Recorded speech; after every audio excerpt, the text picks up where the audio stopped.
Market Mantra. Market Mantra. Market Mantra. Market Mantra. Market Mantra.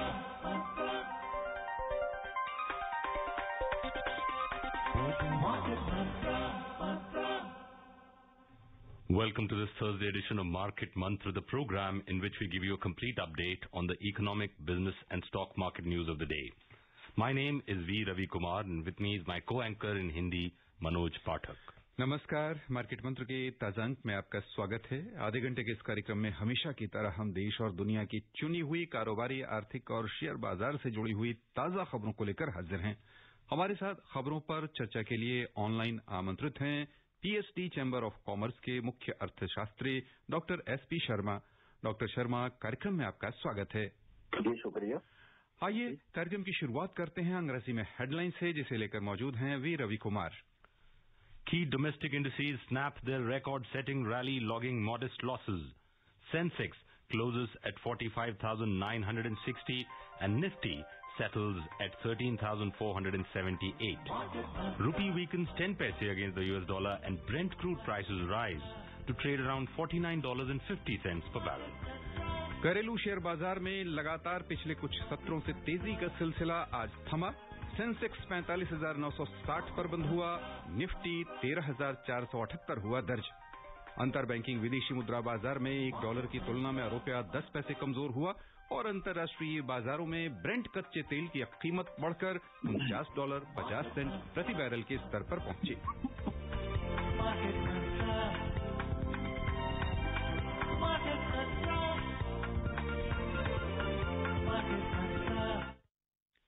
घरेलू share बाजार में पिछले कुछ सत्रों से जारी लिवाली का सिलसिला आज थम गया।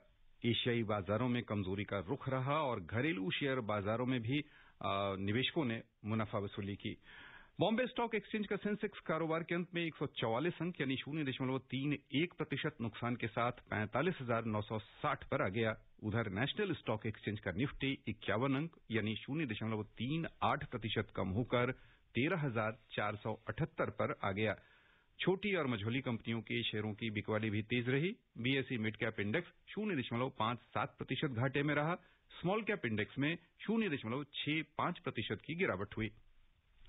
Key domestic indices today snapped their record-setting rally, logging modest losses amid negative Asian cues. The BSE Sensex declined 144 points or 0.31% to settle at 45,960. The NSE Nifty 50 index also fell 51 points or 0.38% to settle at 13,478. The broader market at the BSE also ended down, underperforming the Sensex as the BSE mid-cap index slipped 0.57% while the BSE small-cap index closed 0.65% down. In the Sensex pack, shares of 12 companies climbed while 18 logged losses. Nestle India was the top gainer as it climbed 4.2%, followed by ITC, which gained 3.6%. Hindustan Unilever climbed 2.6% and Kotak Bank gained 1.1%. On the other side, Ultratech Cement declined 3.3% and Mahindra fell 2.5%. HDFC Bank slipped 1.4% and IndusInd Bank ended 1.3% down. In sectoral indices, 15 out of 19 sectors fell. Fast-moving consumer goods or FMCG gained 2.7%. Realty added 0.5%, while telecom and metal appreciated 0.3%. On the other hand, basic materials fell 1.4%. Power ended 1.1% down. Auto declined 1%, and energy was down 0.8%. The overall breadth of the BSE trade was negative. Dr. Sharma, this was also the weekly closure of the options that happens every Thursday. How do you see this? Although it's a mild loss, but it's broken a streak that Sensex has had. This is normal profit booking, I believe, because today was the day of options expiry also. So now the people are booking some profits at this juncture because markets are making new and new highs every day during the last 10-15 days. Markets have posted the new highs day after day. So now when the markets are at in the high trajectory, So normal profit booking is natural. So I believe this is not a factor of worry. This is only the profit booking by the investors. FMCG sector, the FMCG index made a smart recovery, almost 3% increase this time. FMCG has been, during the lockdown, you saw IT and pharma were the darlings of the market, and now that seems to have kind of changed, and that we are back to cyclicals and we are back to the consumer discretionary and FMCG. How do you see the FMCG sector over the next 3 to 6 months? Because now demand is re-emerging once again, and economy is expected to do better in the coming quarters also.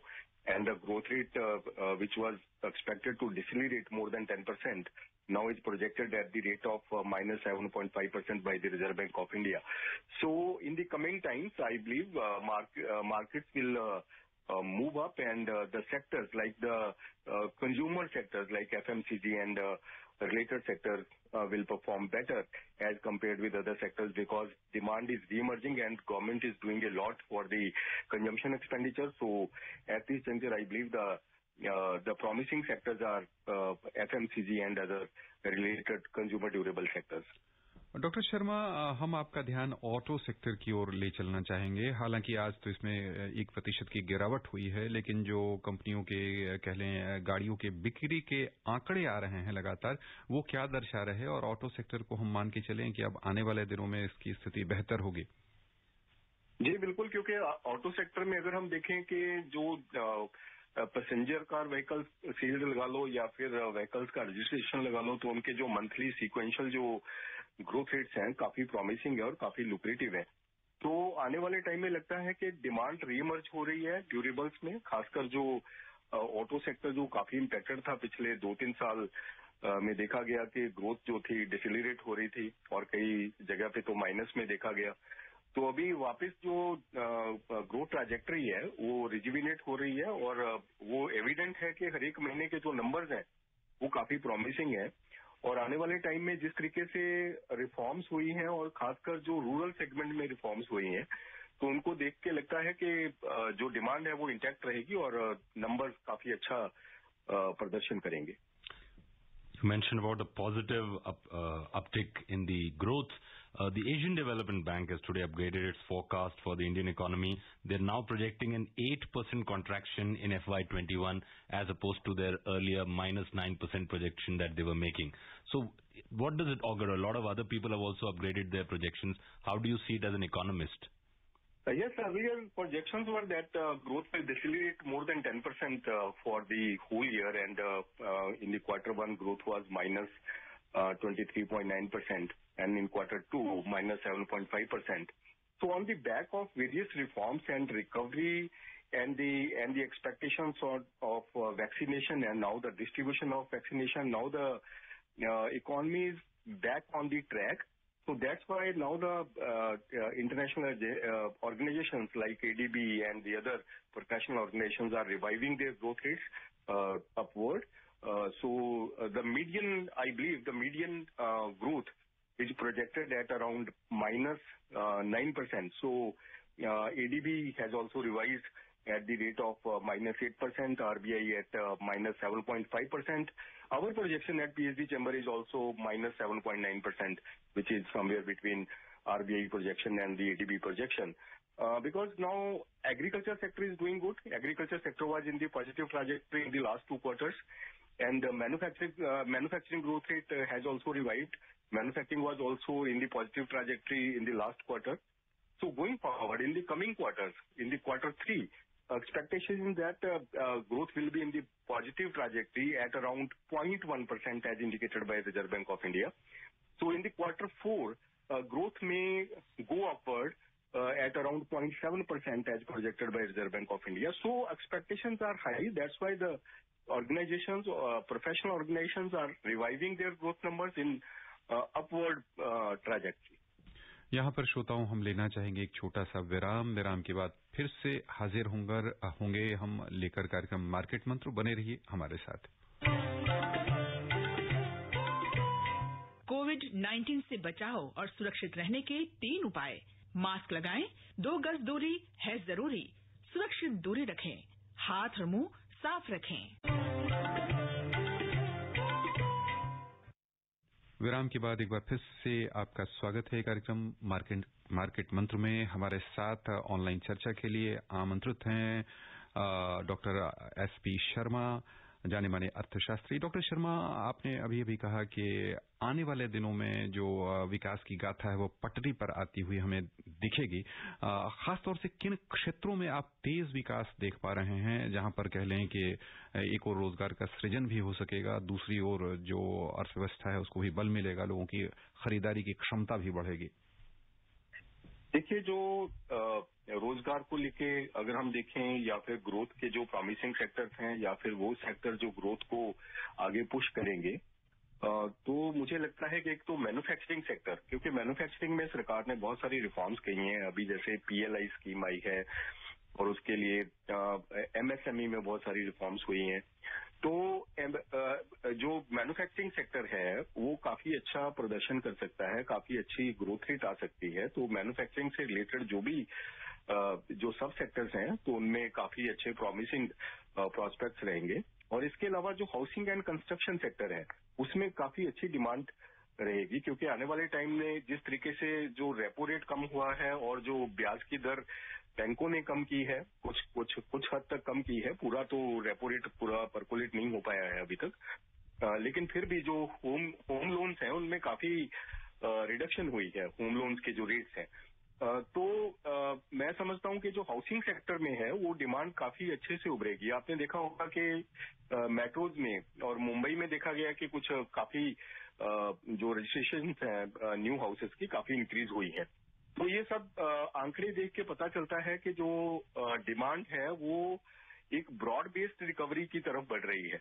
अभी broad based हम इस juncture पे तो नहीं कह सकते, लेकिन आने वाले टाइम में जिस तरीके से इंडिकेशंस हैं, चाहे वो पैसेंजर कार सेल्स हो या हाउसिंग सेल्स हो या फिर जो डिजिटल ट्रांजैक्शंस हो या फिर जो इंक्रीज्ड GST कलेक्शंस हो, जो GST कलेक्शंस का ग्रोथ रेट देखा गया है पिछले कुछ 2-3 महीनों में, वो काफी प्रॉमिसिंग है। तो इन सब चीजों को देख के लगता है कि जो इंडिया की जो ग्रोथ रेट है, जो प्रॉमिसिंग सेक्टर्स हैं, वो वापस अपनी पटरी पे आ रहे हैं स्लोली। और जो Q4 होगा, जो अगले साल का जनवरी से मार्च का महीना होगा, तो उसमें हम समझते हैं कि वो वैसा ही होगा जैसा कि लास्ट जनवरी टू मार्च था, जिसमें हमने करीबन कोई 4% के आसपास का ग्रोथ रेट हासिल किया था। तो वापस हम उस लेवल पे जा सकते हैं। और अभी तो जो कोरोना के केसेस हैं वो काफी हद तक कम हो गए हैं और वैक्सीनेशन की पूरी जो उम्मीद है वो खरी उतर गई है और उसके डिस्ट्रीब्यूशन के लिए पूरी स्ट्रेटेजीज बन रही हैं। तो जो इम्पैक्ट है, जो कोरोना का जो इम्पैक्ट है वो ग्रेजुअली कम हो गया है। तो डिमांड उसी तरीके से, जिस तरीके से कोरोना कम होता चला जाएगा, डिमांड की जो कर्व है वो वापस ऊपर जाती दिखाई देगी। तो ओवरऑल जो सेक्टर्स हैं वो काफी अच्छा प्रदर्शन करने वाले, जैसे आपने पूछा, तो एग्रीकल्चर सेक्टर तो है ही है, जिसमें कि फूड प्रोसेसिंग का बहुत बड़ा योगदान है और आने वाले टाइम में इसमें रोजगार के अच्छे संसाधन मिलेंगे। और इसके साथ ही हाउसिंग एंड कंस्ट्रक्शन सेक्टर में काफी जो बढ़त रहेगी, काफी इसमें एक्टिविटी होने की संभावना है on the back of reforms, on the back of reduced interest rate. और तीसरा जो सेक्टर है जैसे ऑटो सेक्टर, ये इसमें काफी अच्छी ग्रोथ रहेगी। और IT सेक्टर तो एक मेन ड्राइवर है जो ग्रोथ ट्रैजेक्टरी को ऊपर लेके जाता है, और उसमें तो डिमांड इंटैक्ट है और उसके जो स्टॉक्स हैं या फिर वो सेक्टर के जो भी उसकी इकोनॉमिक एक्टिविटी है वो काफी इंटैक्ट है, क्योंकि ऑनलाइन और ये सब चीजें अभी काफी प्रफुल्लित हुई हैं। तो आने वाले टाइम में ये सभी सेक्टर्स हैं जो कि एक मेजर मोमेंटम देंगे जो इंडिया की ग्रोथ ट्रैजेक्टरी है। You had mentioned that housing sector is seeing a recovery. So today also the realty index was up 0.54%. And the other thing that we got a statement from Indian Oil Corporation today that consumption of petroleum products has almost reached pre-COVID levels. So that's also a positive thing. But there are some economists who are saying that most of the recovery is due to the pent-up festive demand. So we saw that there was a minus 23 fall in the first GDP for the first quarter, April, May, June. Then you saw the just quarter that was -7.5%. So the Q3, you are anticipating Q4 would be positive. That's what you just mentioned. What would be your projection for Q3? Because many people say that because of the pent-up festive demand, Q3 might see a slip. What would you say? Yeah, Q3 will be in the positive trajectory. According to our projection, it will be 0.1% to 2% trajectory in the positive zone on the back of reforms in the manufacturing sector, because manufacturing sector was 0.1% positive in the quarter 2. But going forward, now the demand is rejuvenating in many like automobile and other sectors, FMCG, these sectors are doing very good.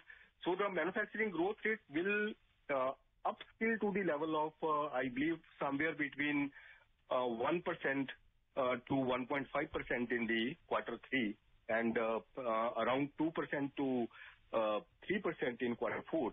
So manufacturing growth will drive the growth trajectory in the positive zone, because this is the major driver and supported by the services sector. If the manufacturing growth becomes positive, then we can see that trajectory, the economic growth momentum is coming back on track. So you anticipate Q3 will be around plus 0.1%, Q4 will be around plus 4%, and overall FY21 will be around 7.9%. Yes. All right. This is our projection that growth rate for the whole year should not be more than -7.9% for the 4 quarters average. आइए खबरों का सिलसिला आगे बढ़ाएं, नजर डालें रुपए की स्थिति पर। अंतर बैंकिंग विदेशी मुद्रा बाजार में $1 की तुलना में रुपया आज 10 पैसे कमजोर हुआ है, 73 रुपए 67 पैसे के स्तर पर आ गया। वहीं दुनिया की 6 प्रमुख मुद्राओं की तुलना में डॉलर की स्थिति दर्शाने वाले इंडेक्स में 0.03% की बढ़त हुई और यह 91.11 पर पहुंच गया। रुपया अब 73 रुपए 67 पैसे के स्तर पर है। पेट्रोल के यानी कह लें पेट्रोलियम पदार्थों के दाम जिस दिशा में जा रहे हैं, उसे देखते हुए इसे कितना कह लें कि संतुलित माना जाए? देखिए, रुपी संतुलित ही रहेगा, क्योंकि अभी जो वॉलेटिलिटी है, this is on the back of some economic volatility in the advanced economies. US में जो स्टिमुलस की बात थी, उसमें थोड़ा सा देखा गया है कि अभी कुछ वैसे वो इंटैक्ट नहीं है कि स्टिमुलस इकोनॉमी लेके आ रही है, क्योंकि वैक्सीनेशन भी आ गई है। तो शायद जो पॉलिसी मेकर्स हैं ये सोच रहे हैं कि वैक्सीनेशन आने से भी शायद और इकोनॉमिक बूस्ट की जरूरत ना पड़े। तो उस वजह से जो कैपिटल फ्लोज हैं, हो सकता है आने वाले टाइम में उस फ्लो में ना रहे जो हमने पीछे 3-4 महीने में देखे हैं, जबकि मार्केट्स तो अप रहेंगी, क्योंकि अभी बहुत सारी एक्सपेक्टेशंस हैं। अगर हम इंडिविजुअली इंडिया के केस में देखें तो हमारी एक्सपेक्टेशंस हैं कि बजट आने वाला है, सरकार और ज्यादा रिफॉर्म्स करेगी, तो मार्केट्स में ग्रोथ मोमेंटम बना रहेगा।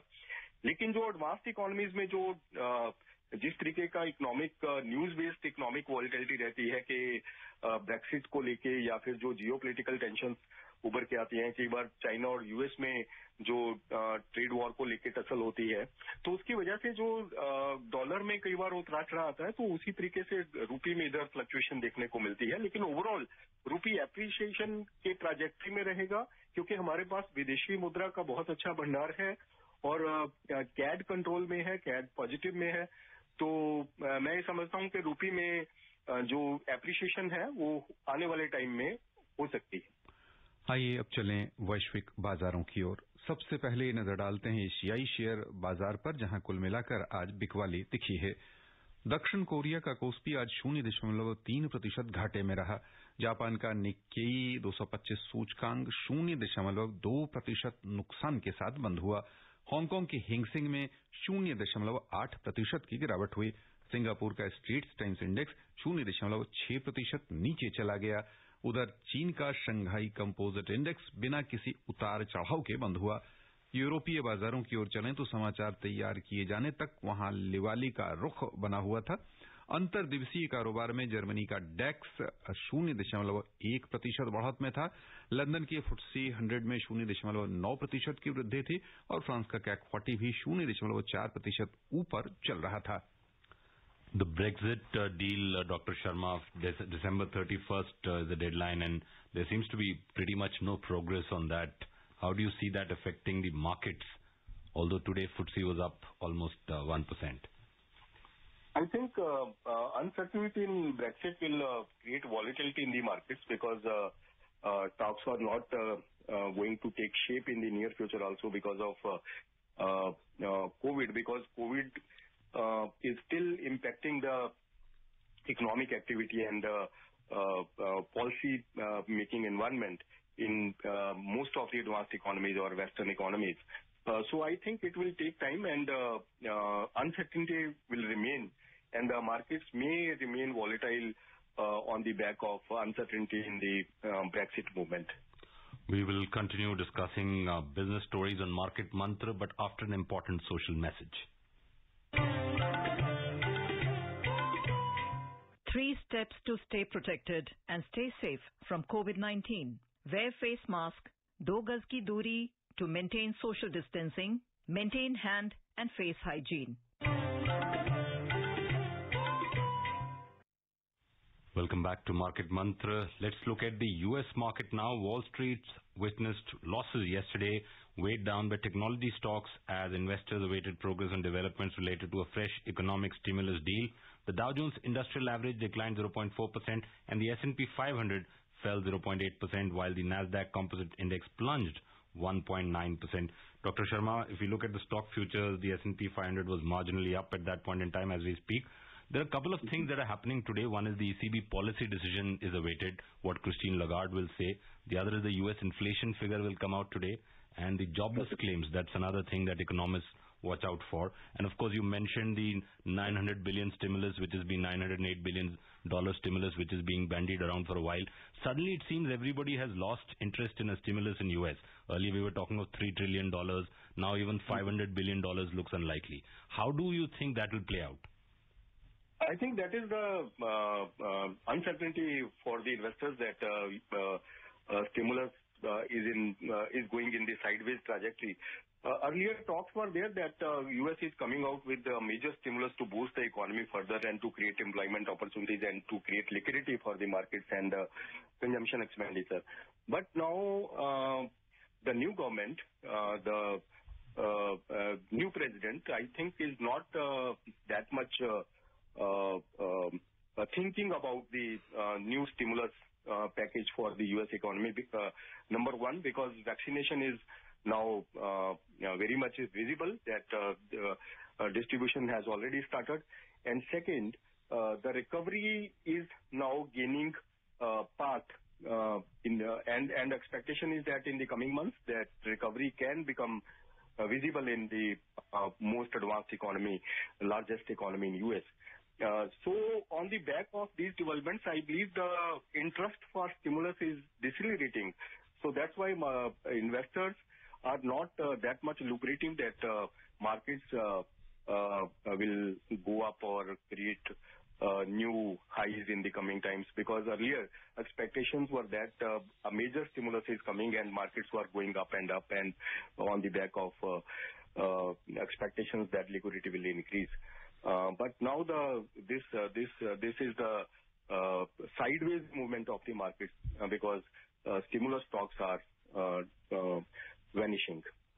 डॉक्टर शर्मा, यदि हम पूरे वर्ष भर को ध्यान में रखें, इस 2020 वर्ष की जब शुरुआत हुई उसके साथ कह लें कि चीन से हल्की फुल्की खबर आई थी कोरोना की, लेकिन जो कारोबारी तनाव था वो अपने चरम पर पहुंचा हुआ था चीन और अमेरिका के बीच, और लगातार रह रहे के झटके विश्व अर्थव्यवस्था को लगते दिख रहे थे।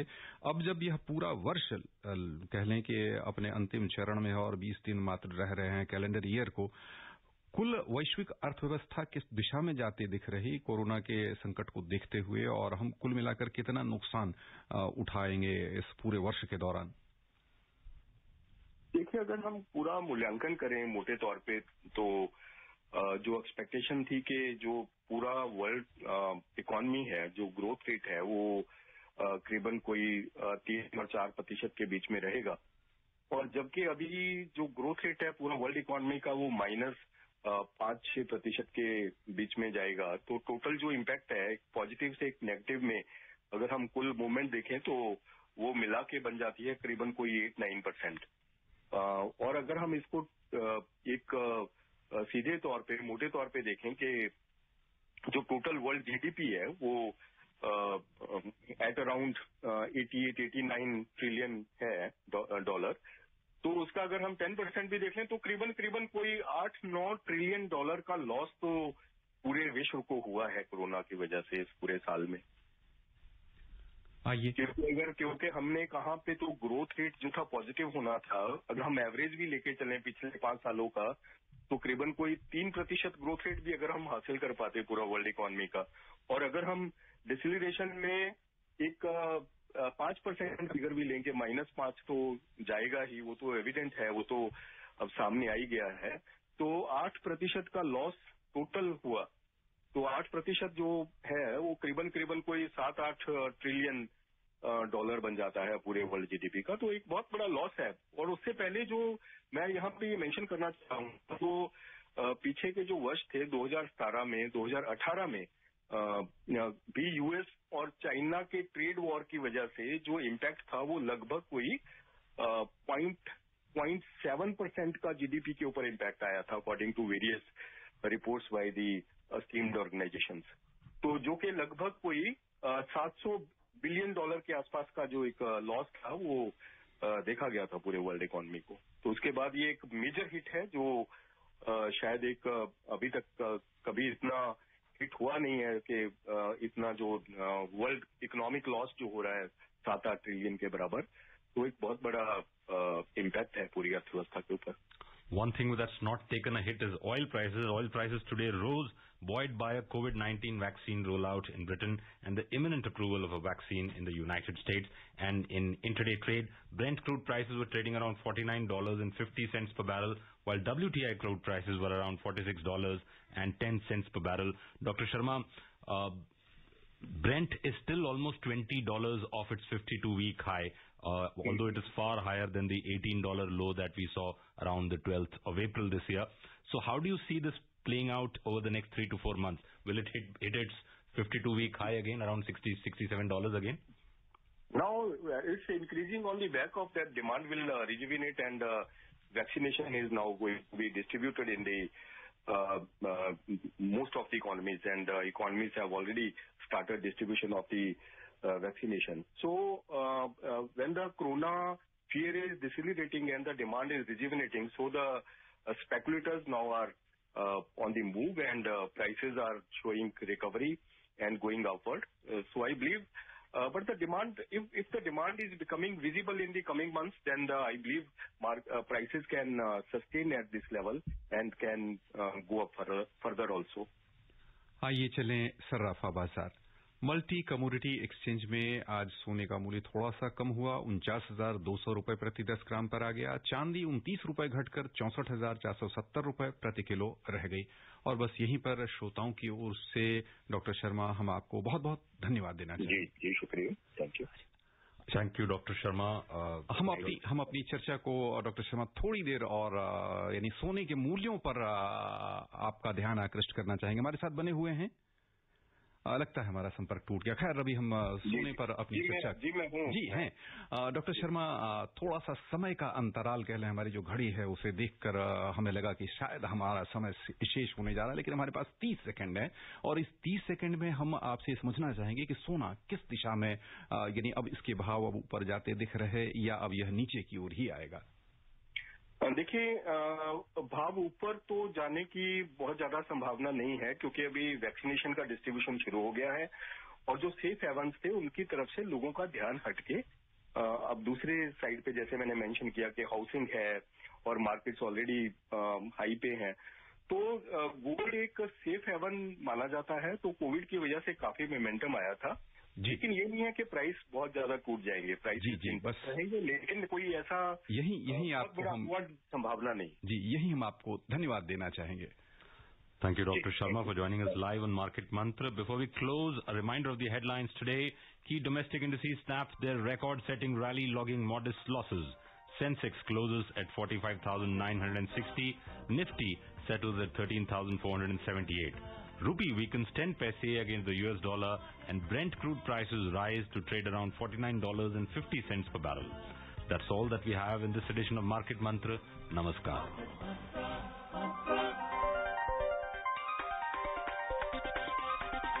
Market Mantra.